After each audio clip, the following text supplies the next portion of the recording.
Hello and welcome back to From the Nosebleeds. We're going to get into some college basketball, and with Wetzel and I both being former Bradley students, we're definitely going to talk about the Missouri Valley a lot, and we're going to do a little preview for the Missouri Valley since that's the conference we both know the best. And I'll let you take it away. Yeah, basketball season's here 1 week away. Really excited. The Missouri Valley, I think, has a chance this year to be very, very, very good.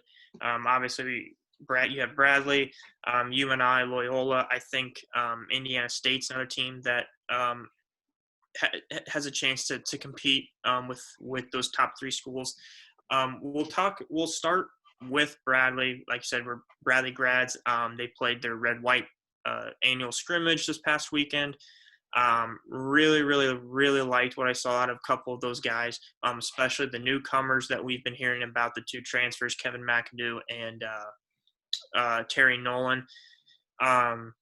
Really liked what I saw out of them. Really liked what I saw from the returners, Eli, Jashawn, Vile. I think Bradley this year has a chance to have their best team that they've had since probably those early 2000 years when they were really good. I have two big keys to me for Bradley this year. Number one, Eli has to be the guy.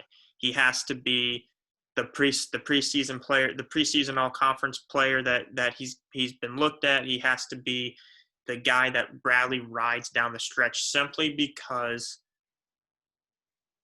he is such a mismatch in the Valley. There is not anybody in the Valley. I think there's a couple guys that compare to him, but there's no one in the Valley that can truly guard him out front or out on the top and down low. So I think when Bradley did this a little bit last year when it came down to needing a bucket, they weren't afraid to go to him. They went to him. He made some baskets. He made some shots. I think Bradley has to keep going to him.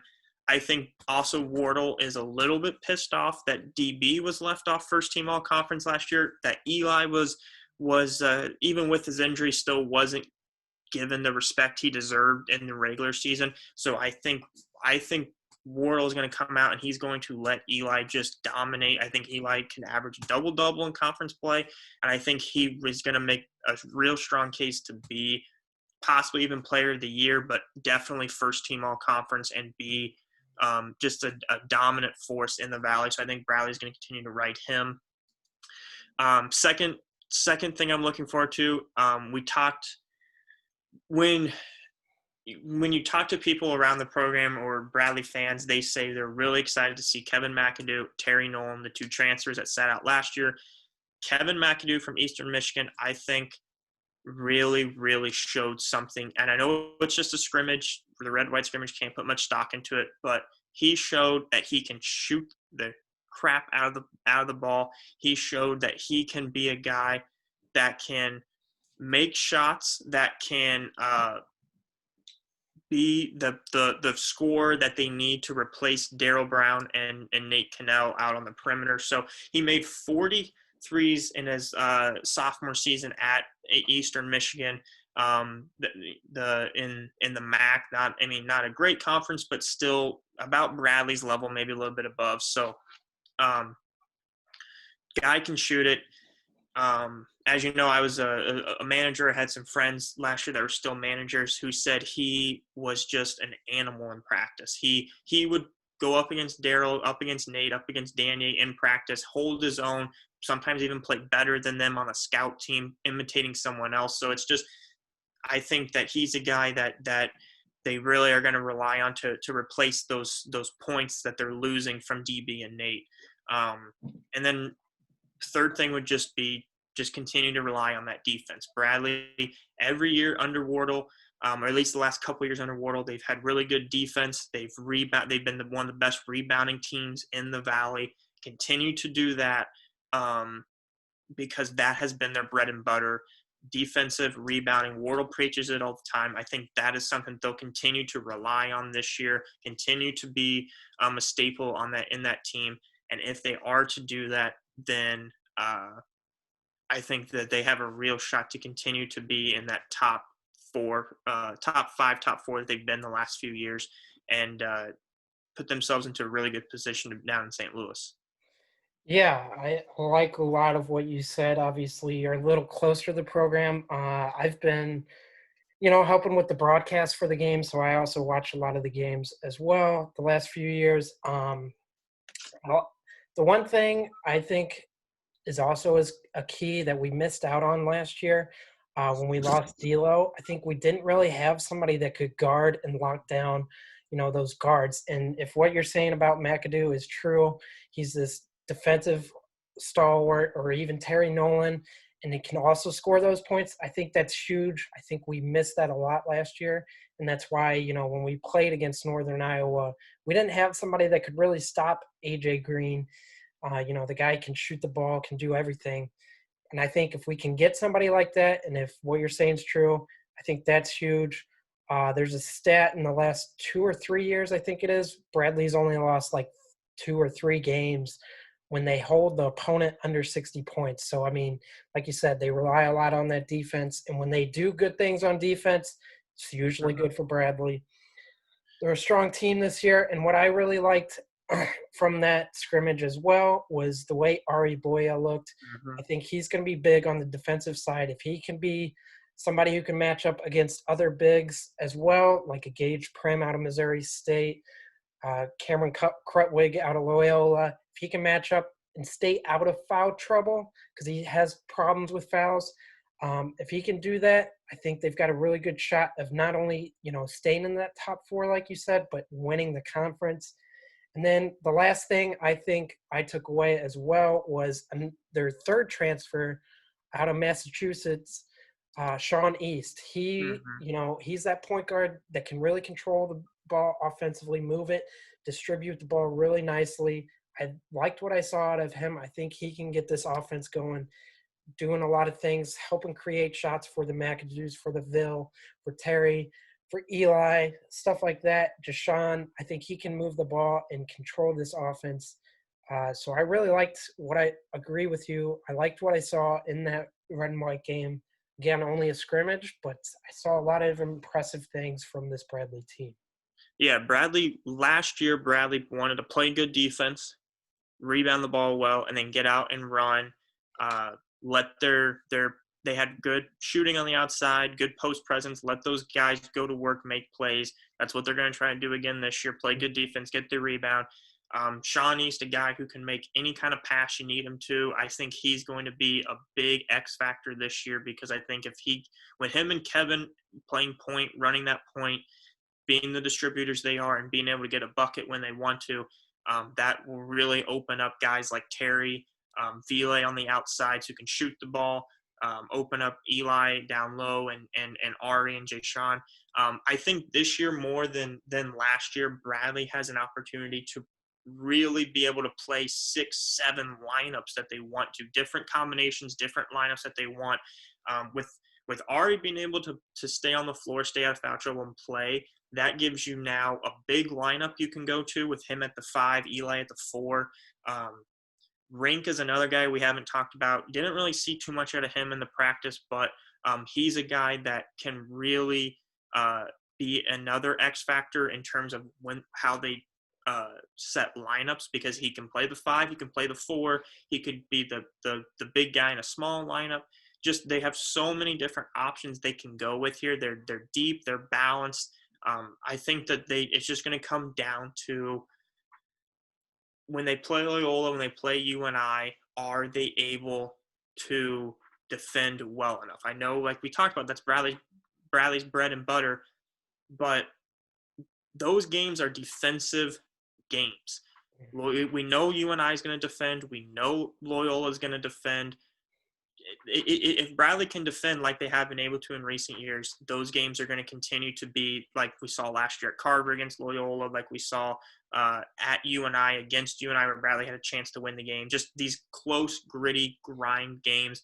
And I think that Bradley still can play that style, even with all of these new guys in the system. Yeah, I think to what you kind of touched on earlier, as well. This is probably Bradley's deepest team that Wardle's had. You've got a lot of Mhm. guys who can play. I mean, like we didn't even really talk about Frank Moss or Rink, Rink, Rink Rink. Mock.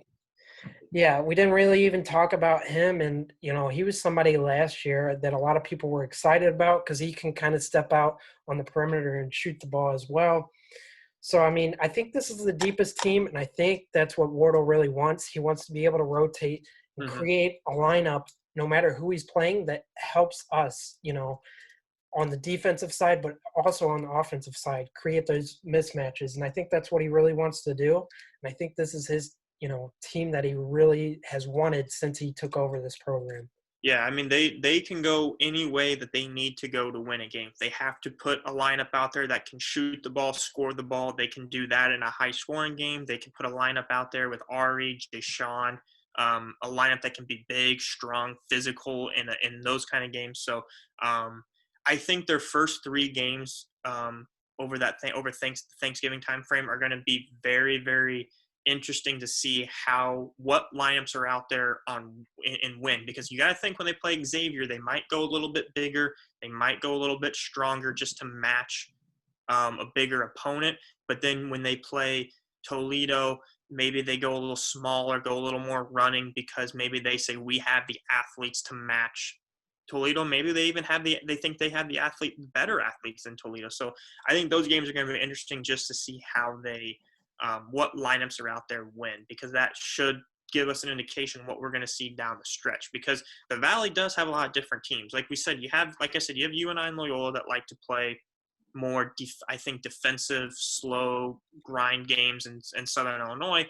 And then you have, I think, teams like Indiana State and Drake that are more guard heavy, more stretch guys that they want to get up and down and run more. So I think Bradley has the team that can match all those. And if one style is not working, they can go to another style. So that being said, I'll get into I think a lot of people picked to win the league this year, a team that I think, obviously being the biased Bradley fan we are, will finish second this year, Northern Iowa. AJ Green, returning player of the year. I think he's the favorite to win it again. I think he can obviously win it again. Averaged 20 points a game last year for UNI. He can shoot the ball. He's shown that he can take it off the bounce a little bit as well. I think he's the real. I mean, he's the real deal. I think not if you want to say this is a bold prediction, you can, but I think this will be his last year at UNI. I think he's going to look to go pro after this year. Well, I he think tested the waters this year, didn't he, with the NBA draft? yeah, So, he did. I think he has a chance to be. All he needs is a team to give him a shot to be a 3-and-D guy. yeah. The way he shoots the ball, he can get it off against NBA length. Obviously, I don't know how good of a defender he would be, but shooting in the NBA is so important right now. Teams want guys like him that can shoot the ball at a high level. So I think this will be his last year, especially if UNI has a good season. They make the NCAA tournament and get a game or two in there where he can show what he can do, maybe against some Power 5 schools. But UNI, again, Ben Jacobson, I've thought he has been a good coach. I think he's been the best coach in the Valley since he's been at UNI. I've had a lot of respect for him. I've had a lot of just thinking that, man, this guy could be a coach at a Power 5 school if he wanted to. When Iowa State was looking for a head coach after Hoiberg, they looked at him. He turned them down. He's turned down a number of Power 5 schools. He loves where he's at. He loves being at UNI because he gets these guys at UNI that just play hard. They play tough. He gets a guy like AJ Green, and he's gotten guys like this in the past. Not to AJ Green's level, but he's gotten great players at the Valley level, and then he just gets guys around them that complement him, that rebound the ball well, play good defense, set screens, just do the dirty work, and that's the kind of team they have again this year. They have the scorer, they have the big name in Green, and they just have some guys around him that just play hard. So I think UNI it's tough not to see why UNI can't win the conference, because they definitely can. But I think Bradley, like we said, has the tools, has the players, has the mentality to match them with that game. They have guys that can throw on green. They have guys that can rebound and play hard and physical. So I think Bradley can match them, but I think UNI is still the best team, the top 2 team in the Valley. Yeah, I also think it kind of speaks on the depth that the conference has this year. A lot of, in the more recent years when we had Wichita State still towards the end of their run with the Valley, it was really top heavy. You had like one or two good teams, and then, it kind of fell off after that. But I think last year as well, you saw in the tournament, a 7 or 8 seed upsetting the 1 or 2. There's a lot of depth in this conference. It's starting to get back to where it was in those 2000s when they were sending multiple teams to the tournament, where it's very competitive top to bottom. And I think that's going to be, again, the case this year. I think you've got your UNI, you got your Bradley, you got your Loyola. I think those are the top 3 teams in my mind. And then after that, there's a little bit of a drop-off to the next best, but I think it's not that much. And I think those teams in the next tier can compete with the Bradleys, the UNIs, and the Loyola. I think Ben Jacobson, like you said, very good coach, very experienced. You know what you're going to get out of his teams year in, year out. Good defense, kind of methodical on offense, but can still score. They're kind of similar to a Virginia, where they play very slow offensively, but they're very, very efficient. So if you can't get multiple stops in a row, you're probably not winning the game, because they're that good offensively, but they are also that good defensively. And I think his best teams in years past have always been when they have a guy like an A.J. Green who can hit those big shots in big situations, who can be their go-to guy. A.J. Green's been their go-to guy pretty much since he's stepped on the floor. But they also have some other good shooters in Trey Burhout and Austin Fife. This team can really, again, they're very efficient on offense and can really shoot the ball strongly from the three-point line. And, this team, if they get going, they could string off, a bunch of wins, not only in the Valley, but also going into the tournament. They could be a team that comes in and busts some brackets and makes a lot of noise in March. Yeah, I agree with you. I think if they get in the NCAA tournament, they're a mid-major team that some of those Power 5 schools are not going to take lightly and want to play. Speaking of Loyola, they're another team that's up there with Bradley and UNI this year. Krutwig comes back for his senior year finally. Only has 1 year left. Seems like he's been there for a while. I look at Loyola. They return a lot of guys from last year, but it's like the talent around Krutwig. They play so much through Krutwig on the offensive side. You see them run him up high with the ball, let him kind of facilitate, almost like Denver, how Denver uses Jokic. Mm-hmm. Just in terms of they let him pass it, make decisions up top because he's got a high IQ. But the talent around him is not as good as it has been. Obviously, last year like I said, they returned a lot of guys from last year, but they no Custer, no Towns, some guys that they've had in the past. But last year they really relied on that defense to let them win games, and that was what they wanted to do, was turn these games low scoring and make them ugly, because they're offensively they're not as good as they were a few years ago. But I think that in order for Loyola to win the Valley this year, Krutwig's got to be first team all conference, the player we think he's going to be, and then they have to have someone like Williamson step up and be a big time scorer for them, because they don't score a lot of they'll play games in the 50s, and that's fine. But I think when you look at how deep the Valley is this year, there's a lot of teams that can play with them at that style. So if they're going to win games, they're going to have to score some points. And that's where they need a guy like Williamson or Tate Hall or someone like that to be able to step up and relieve some of that pressure. because there's a lot of good teams this year in the Valley. When you look at Indiana State, Drake, SIU, that can beat them at those kind of games. Yeah, I definitely agree with you there. Lucas Williamson is probably one of the best defenders in this conference as well. You can put him on any guard and he can really lock him down. So he is definitely a key piece. I would like to see a little more from him offensively if Loyola is to take over the top of this conference. In my opinion, either from him, you got to see more offensively from him, Tate Hall, like you mentioned, or even a sophomore coming off the bench, Marquise Kennedy. I think Yep. he could be an X factor. I think they need somebody like a guard wise that can step up in those big situations and hit a big shot. Because you know what you're going to get out of Krutwig, but establishing that number two and somebody going down the stretch that you're going to look for to take a big shot. Mm-hmm. Because you can't necessarily rely on a post game to win you games, especially in 2020. You can do it for certain teams and certain things, but it's only going to take you so far. And I think really their guard play has to be a little bit better than it was last year in order for them to win this conference. So I agree with you there.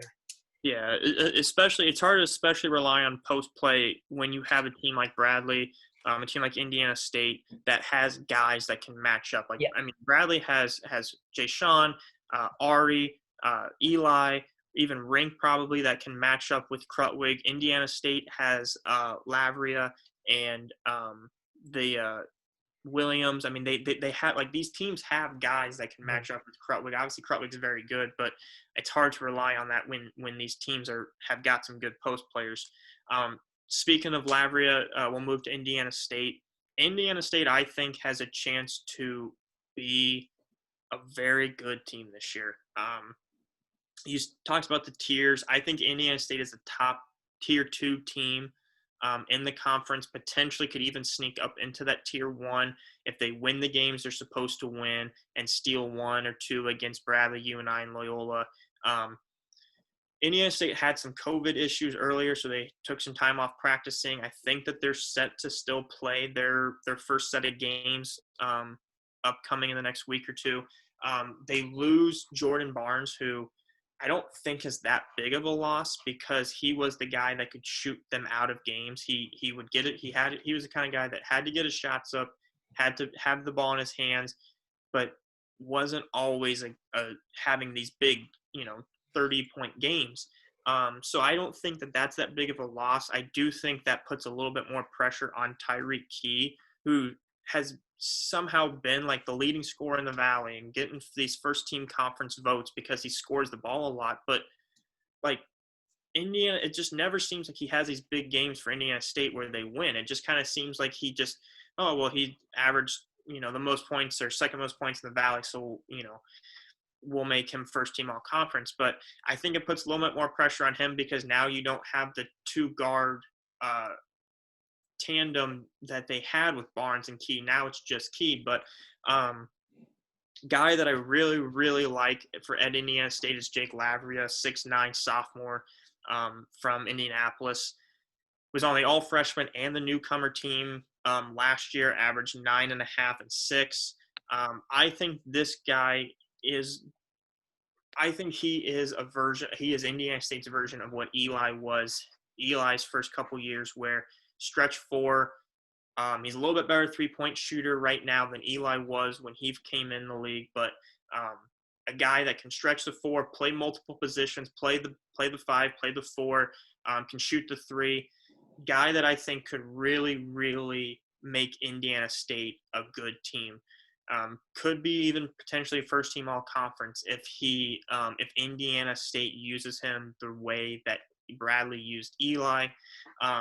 So I'm pretty high on Indiana State. They also have Trey Williams, another good freshman last year. You just hope that those guys, if you're Indiana State, you hope those guys take that next step forward. So I think Indiana State's got a chance to be a really, really good team. They don't play great defense, but they have a lot of good offensive weapons that they can rely on to win them games. Yeah, I agree with you. They've got a little contrasting style to those top 3 teams we mentioned. They like to score the ball a little more than those top 3 teams do, like to push it a little more. get up in higher scoring games. And I think one thing about Lavria that's kind of underrated is his passing as well. His passing out of the post is outstanding. I remember watching him last year and being like, wow, this guy can really distribute, kind of on similar level to Krutwig, who's a really good passer for Loyola. So I think that's a big thing. Tyreek Key, you know what you're going to get out of him, you know, his senior year. They've also got two transfers, Tobias Howard from Townsend, who's pretty good point guard. It'll be interesting to see how he adjusts to life in the Valley. And then also a grad transfer, Randy Miller Jr. from North Carolina Central, who I think might be a big player for them coming off the bench. He scored a lot of points for North Carolina Central, so he could be somebody that, you know, teams up with Tyreek Key to for that tandem that him and Barnes had, and could be a key piece to them competing with those better teams in the Valley. I agree with you. I think they've got a lot of talent, pretty well coached as well. So it'll be interesting to see how they do. Like I said, contrasting style, in my opinion, to the top three teams.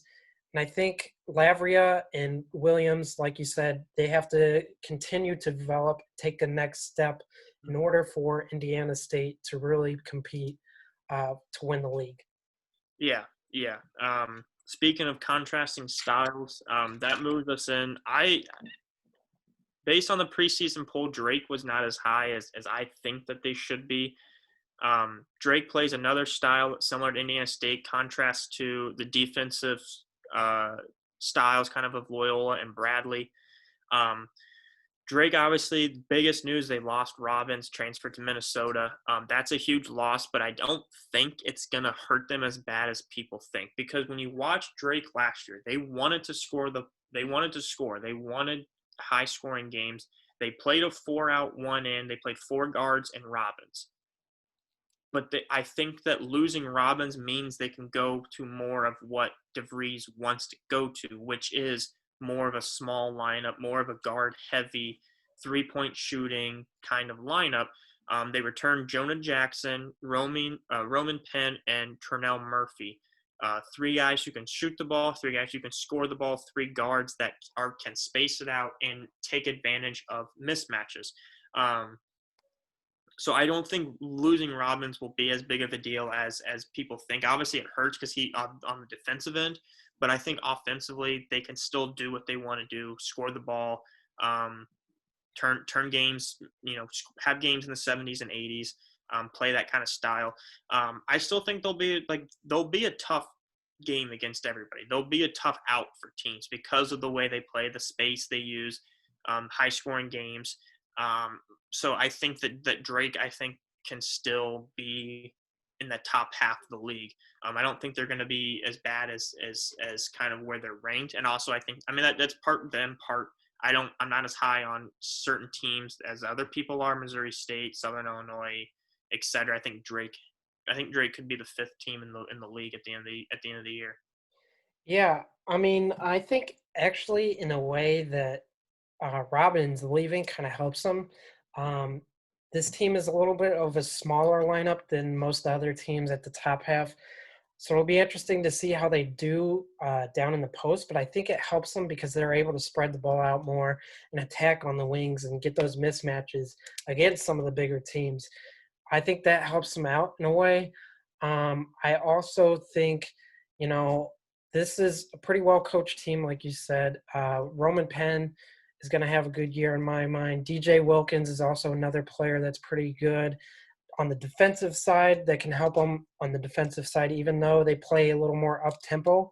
I think if he plays well enough defensively and can match up like a Lucas Williamson for Loyola, if he can do things defensively that Lucas Williamson does, I think they've got a better chance going forward. We talk a lot about gambling, and this is actually the best team in the country last year against the spread. They went 24-7-1, and I think that's because, like you said, they're a little underrated. A lot of people, when you think about Drake, you don't really think, top of the valley. And I think that's kind of changing. They've got a good coach there. They've got a good system. Things are going in the right direction. And I think, if you're looking at somebody to gamble on, I think this is a team because, again, like you mentioned, they're a little underrated. Even though you know what you're going to get out of them, you know how they're going to play.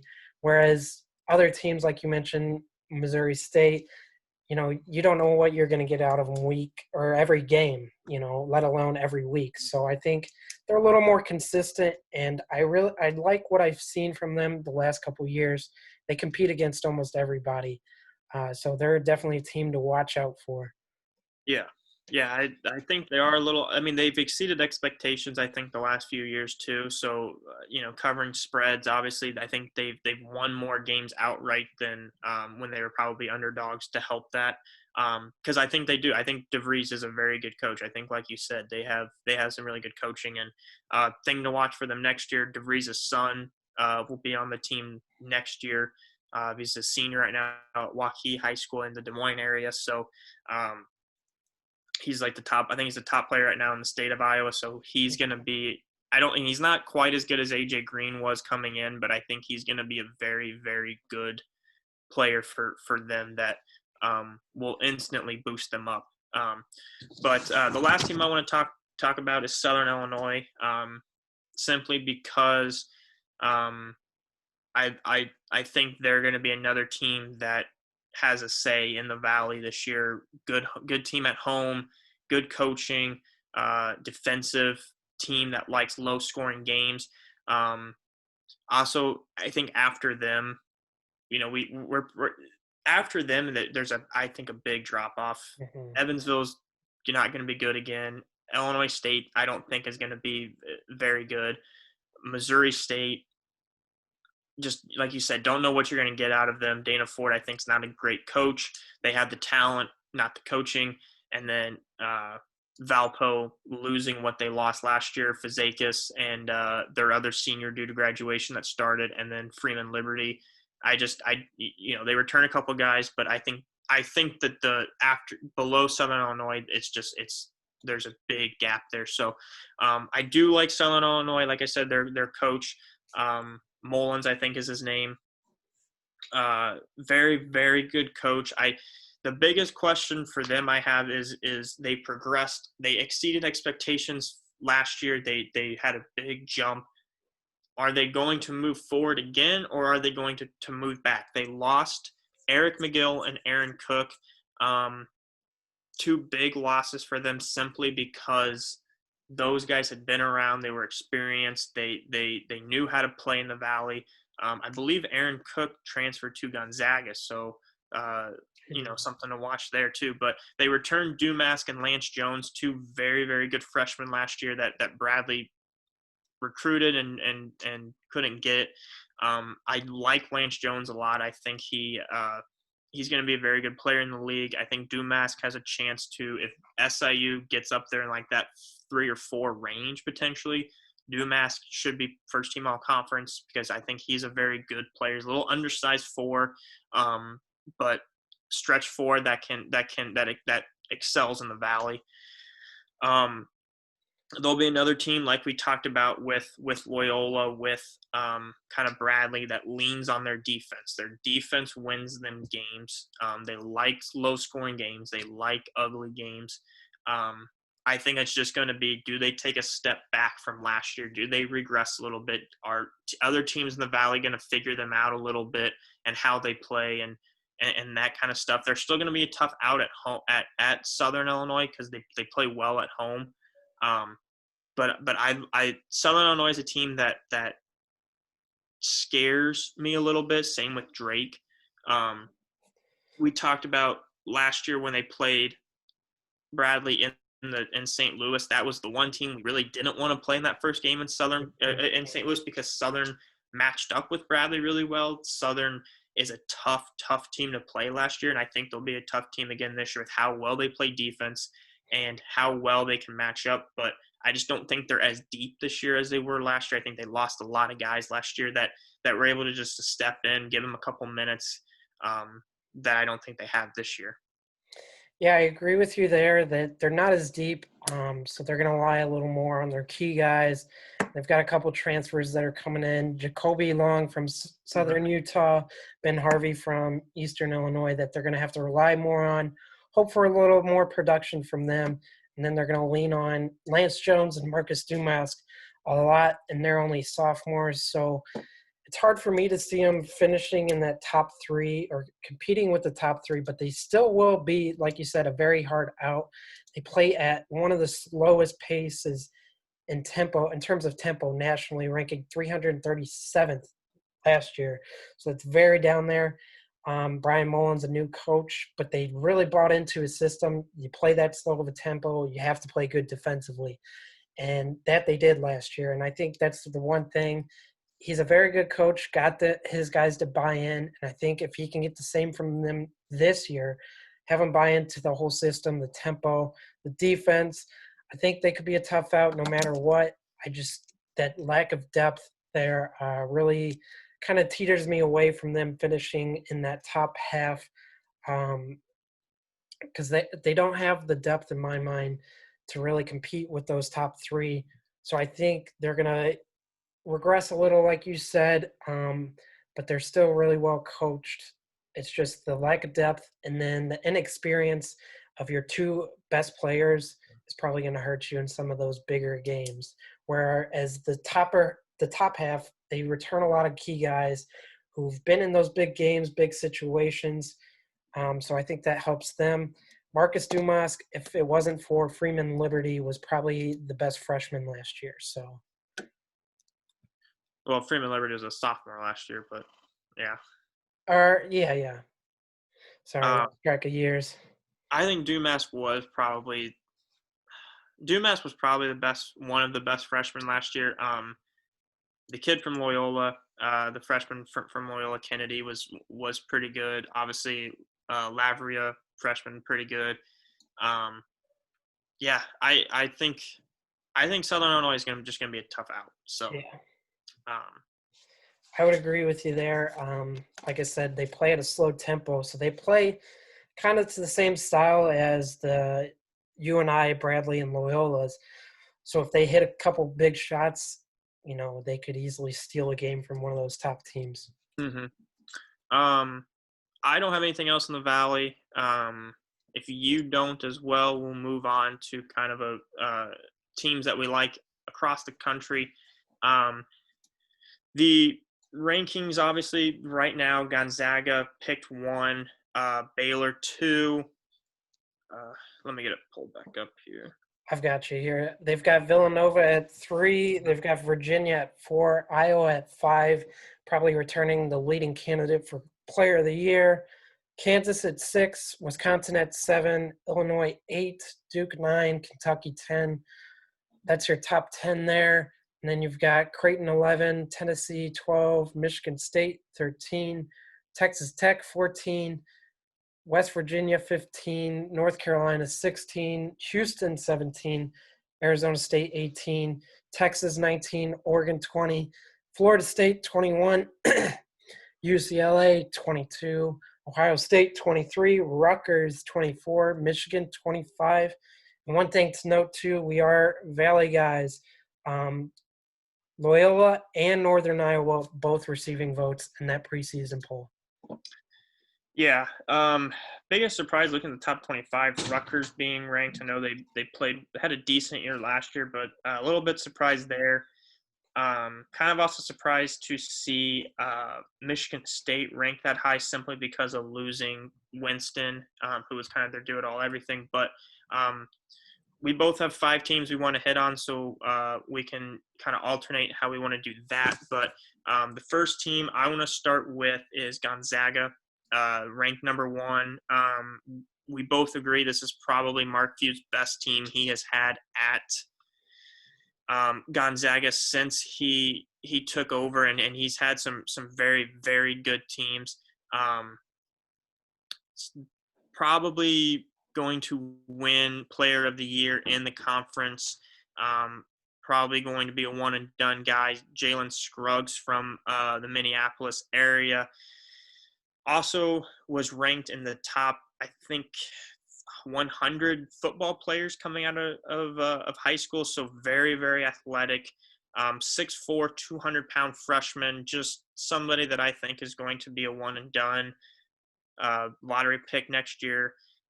Big time recruit for him. We mentioned Aaron Cook from Southern Illinois, grad transfer. He's playing out there. He's going to give them a little bit of experience, a little bit of depth. Drew Timmy, sophomore, big man, 6'10". I think he's got a little bit of Demonis Sabonis in him, a little bit of Killen Natili from the last couple of years. Just some of these big guys that Gonzaga has had throughout the years. I think that's kind of the mold that he's going to have. Same thing with I don't even know how to say his name. The dude from Russia, Zakhavis. Didn't play a lot last year, but 7 foot, another guy that I think Gonzaga is just going to lean on, just because they've had these good big guys the last few years that can really help their team. So Gonzaga's got a lot of good players. They've got the coaching that we're used to. Just a lot of good guys, and I think Scruggs is going to be the guy that takes them back to the Final Four, and the guy that they lean on. Yeah, I agree with you there. Gonzaga is definitely a team to watch out for. Like we said, probably the most talented team that Mark Pugh's had, especially recruiting-wise. You get a guy like Suggs, who's one of the top recruits. He also does really well overseas, like you mentioned, recruiting those guys. And I'll give you another guy, a guard, Joel Ayayi from France. He's a junior, gives him a little more experience. I think he's another guy who could play a big role for them this year, leaning on him a little more down the stretch in late game situations, probably because he's got the experience behind him. You hit on a lot of what I wanted to talk about with Gonzaga, so I think they're definitely the team to watch out for, and Mark Pugh's definitely built a program there, not to be taken lightly. I'll get into my second team, and this team is a team I really like because they've been good in the past, and then also when they return a lot of guys, they tend to do very well, and that's Villanova. I think Villanova is another team out there in the East that's going to be really good. They return a lot of key pieces, don't lose a whole lot, and I think this is a team, usually when they get good guard play, and I think they're going to have very good guard play this year, they do really well. And I think this is, again, one of those Jay Wright teams that could compete for a Final Four and maybe end up winning him, another national title. I really like Villanova this year. I think they're the class of the Big East, and the Big East this year is very good. So I think that speaks a lot on Villanova. I mean, I think they're right up there with Gonzaga in my power rankings. Yeah, I agree with you. Villanova is like no other team, no other program in the country, I feel like, has the culture, the program that Villanova does, right? It's the Villanova way. Everyone comes in, they play the same way under Jay Wright, defense, rebounding, fundamentals. I think that is going to be very much on point this year again with Villanova, simply because they return some guys, but they also are going to have a couple guys that are going to have to step in and be a little bit of guys that they're going to rely on. Obviously, they return. They lose Sadiq Bey to the NBA. Got drafted the other night, but they return Cole Swinder, or Swider, excuse me. Cosby Roundtree, Robinson Earl, and then Connor Gillespie. So 4 guys. They return 4 guys that should really help them with experience, with depth, with winning the conference. Just 4 guys that are very, very good players. Then you add in a couple other guys, like you said. Villanova, when they return guys, they are very good under Jay Wright, simply because they know exactly what Jay Wright wants to do. He's a very, very good coach. returning players in college basketball is so underrated, and Villanova has been able to keep guys around for 2 or 3 years, and that's why they've been very, very good. Um, so I agree with you there um, with Villanova. Um, Next team I want to talk about is Baylor. Again, Big 12 guy. I am very high on Baylor. I watched them play a lot last year. They are big, long, physical, um, rebounding team. They don't exactly shoot the ball well or play super well on offense, but they are. I think Drew is such a good coach down there that he doesn't get the respect I think he really deserves for what he has done with Baylor down there, turning them into a top 25 team every year for the past, seems like 6-7 years now. They lose a couple guys to the NBA, but they still return Mark Vidal, Jared Butler, um, Teague, and a couple other key role players. They lose they lost a few guys, but I think that when you look at Drew's system, he really has turned it into a plug and place kind of system where he brings in his kind of guys, puts them into his system, and then he turns them into good players. Same thing with Jay Wright. He brings in these players, puts them in a system, produces good talent. So I think Baylor is very deserving of that number 2 ranking. I think when you compare them to Gonzaga, to Villanova, to Virginia, and Iowa, the other top 5 schools, they deserve to be in there simply because they are a very good defensive rebounding team. And that's what you need to win games when it gets to March. Yeah, I agree with you there. I think this might be the year where a lot of people say, okay, Kansas lost a lot and Baylor returns a lot. So maybe the conference in the Big 12 isn't running through Kansas necessarily. And I think a lot of people would agree. It definitely probably runs through Waco, Texas. They've got a lot of key pieces returning, but I'm going to go a different route. I'm going to go to Virginia for my number 3 team. Talked about them a little with the Valley preview. This is a really slow-paced team, but they're very efficient. And when they have good shooters, this is a team to watch out for. Last year, they struggled out of the gates, but then really found their stride towards the end of the year. And I think, they return a lot of key pieces. Clark at the point guard spot.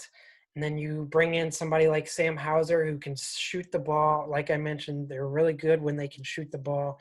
I think this is a team this year that's going to be a little more efficient offensively than they were last year. And when they're efficient, they're very good and tough to beat because they play such stifling defense and play at such a slow tempo. And I think that's what you're going to get out of them this year. I think they're a team to watch out for going forward. I think they match up really well against a lot of teams. And I think, Tony Bennett's another one of those guys. If he can get players to return and if he can get his guys in the lineup, they're really good. I think that's the same thing with this team this year. They lose Diakite, which is a big loss, but I think they've got enough talent this year to replace that and also do good things. It'll be interesting too, though, for Hauser. He doesn't have a guy like Marcus Howard on this team. It'll be interesting to see how he deals with that, if he has to create his own shot a little more than he's used to. But I still think, Virginia might be the team to beat in the ACC this year. Yeah. Virginia, another team that I think is like Tony Bennett just gets these guys, puts them into his system. They always play good defense, so you always know what you're going to get there. But I'm going to stay for my 4th team. I'm going to stay in the ACC because I think the ACC is wide open. I'm going to go with Florida State. Another coach in Leonard Hamilton that doesn't quite get the respect he deserves. They finished 4th last year in the country. They've brought in it seems like Leonard Hamilton produces a lottery pick every single year recently. They have another guy coming in who's going to be a lottery pick, Scotty Barnes from Montverde Academy down in Florida. Another guy that I think is going to be same thing with Scruggs, another the guy that they lean on, that just becomes a very, very good player in his 1 year at Florida State. 6'8", 210 pounds. I think you look at this Florida State roster and you say, okay, well, you know, you don't really know much about him. Like we always seem to never know much about Florida State simply because they don't get the same attention Duke, North Carolina, Virginia get in the ACC, but they every single year they win ball games. They finish up there in the top of the ACC. They always have their chance to win, and that now they have a guy like Scotty Barnes who's going to come in and put up, I think, just incredible numbers because the ACC is wide open this year, and the ACC is anyone's to win. That a guy like Barnes, I think, could really flourish in that ACC this year, and potentially, you know, Florida State's ranked 21st right now. I think it's just going to depend on do they have the depth and the guys around him to compete with Virginia and Duke and North Carolina. But Leonard Hamilton has proven that he can win with minimal talent, and he can win with anybody because he's been getting a lot of one and dones recently. So I think Florida State's a team to watch, ranked 21st. I think they'll probably finish up there in the top 10 again, just because that's what Leonard Hamilton's been doing. Yeah, I definitely agree with you there. Florida State's my number 4 team to watch. I really like Scotty Barnes. Think, like you said, he's going to do a lot of great things. And it always seems like not only what you mentioned, he was producing all this talent, Leonard Hamilton, down at Florida State, but it always seems like they're a long, lanky team that plays really good defense and gets after you, forces turnovers, really frustrates the teams they play against. And I think it speaks a lot too that they are 62-3 at home since 2016. So this is like one of the best places to play at, one of the toughest places to play at. I really like Florida State, like what Leonard Hamilton does. And again, you said the ACC is a little wide open this year. I think it's, in my mind, it really favors Florida State when it is so wide open, because you know what you're going to get out of Leonard Hamilton and his guys. He doesn't return a whole lot, but you know he's going to have the length, the defense, and everything going forward. And I think when you can play good defense, you always have a shot. Yeah, and they only play Duke once. They get them in Tallahassee. They play North Carolina twice, and then they get Virginia at home. And they're in that one game, so they have a pretty favorable schedule. Get Duke and Virginia at home, so yeah, they're I think going to be an interesting team to watch. My 5th and final team is Illinois, simply because I've kind of become an Illinois fan the last couple of years, just because living in Illinois, closer to Champaign, I get more of the news on them, and Adam Miller, freshman that going there for them, I think from Peoria originally, cheering for him to do well, but getting Coburn and Dosunmu back was huge for them.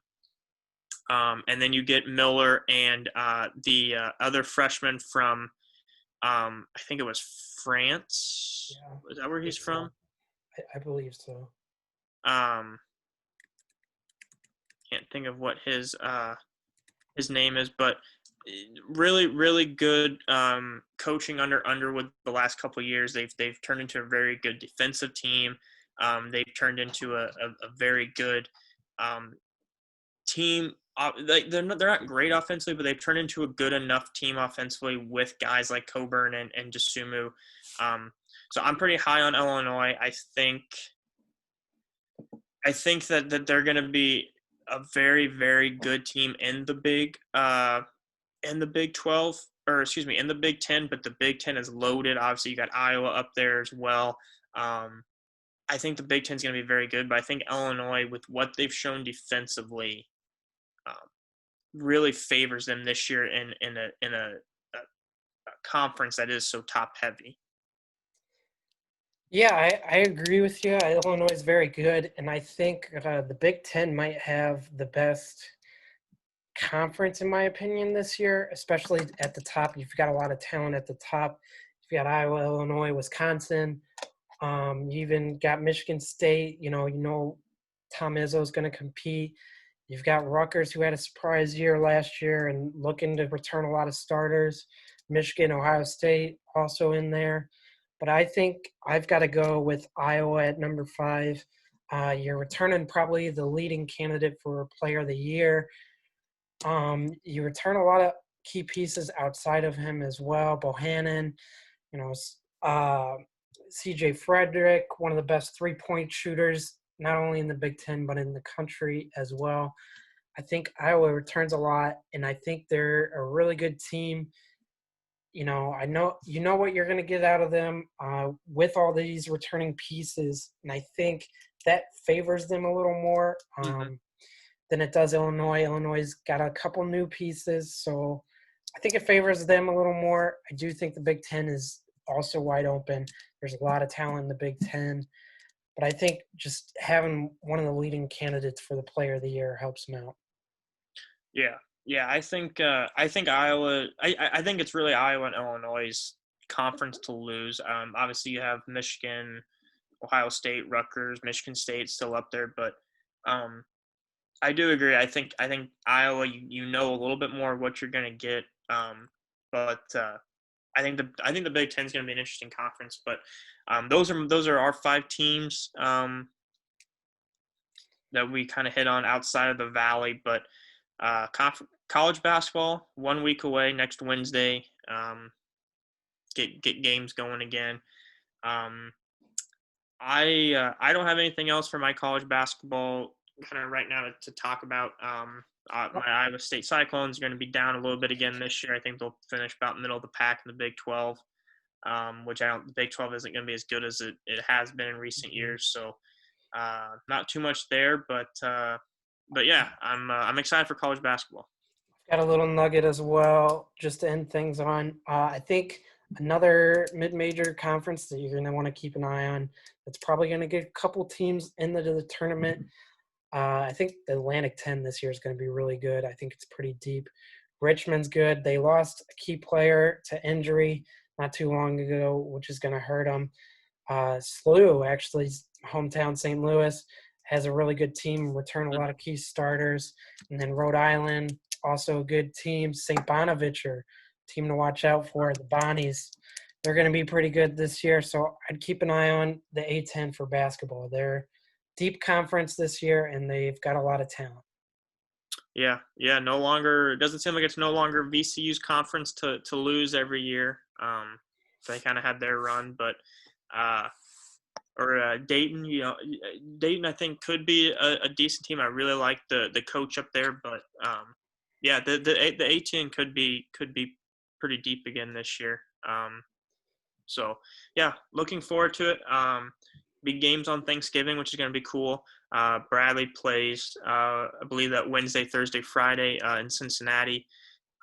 So hopefully the Braves can get three good wins and start the year off good. Hopefully we'll get at least 2. That's my take. I hope we get at least 2. I don't know about 3, but I hope we get at least 2. Thanks for joining us, guys. And by this time next week, we'll have basketball going along with some football games. It's going to be great.